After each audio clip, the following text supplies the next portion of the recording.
అందరికీ నమస్కారం అండి. ముందుగా మన యూట్యూబ్ ఛానల్‌కు స్వాగతం.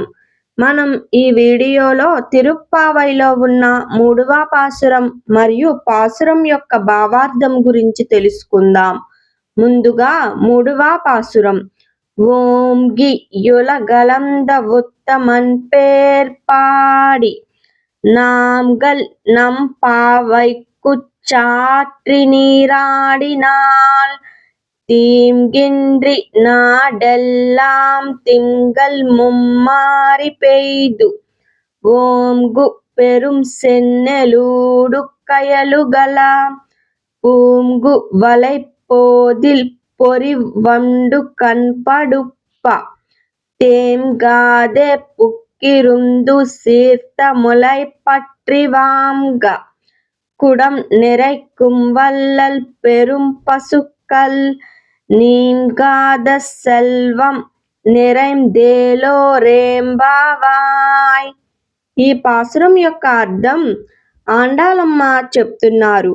ప్రపంచమంతా కొలిచి పాలించిన ఆ ఉత్తముడైన భగవంతుని నామాన్ని కీర్తిస్తూ మేము ఈ పావై వ్రతాన్ని ఆచరిస్తే ఈ దేశమంతటా ఎలాంటి కష్టం లేకుండా ప్రతి నెల సమృద్ధిగా వర్షాలు కురుస్తాయి. ఎత్తైన వరి పొలాల్లో చేపలు ఆటలాడుతాయి. పుష్పాలతో నిండిన తోటల్లో తేనెటీగలు గుంపులుగా మ్రోగుతాయి. ఆవులు ఆగకుండా పాలు ఇచ్చి పాత్రలు నిండేలా పాల ప్రవాహం జరుగుతుంది.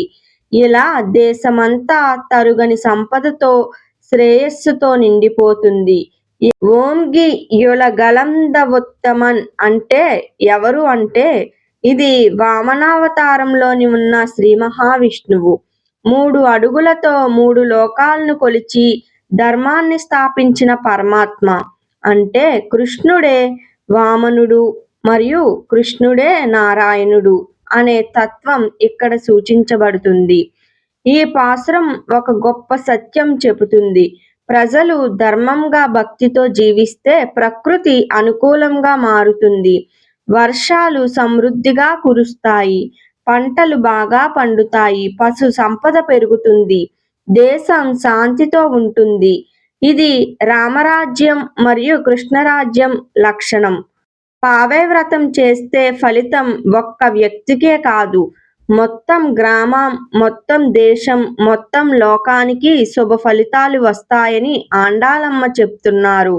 ఆవులు ధర్మానికి సంకేతం. పాలు ఐశ్వర్యానికి సంకేతం.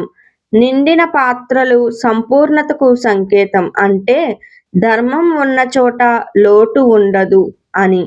ఇది మూడవ పాసురం మరియు పాసురం యొక్క భావార్థం.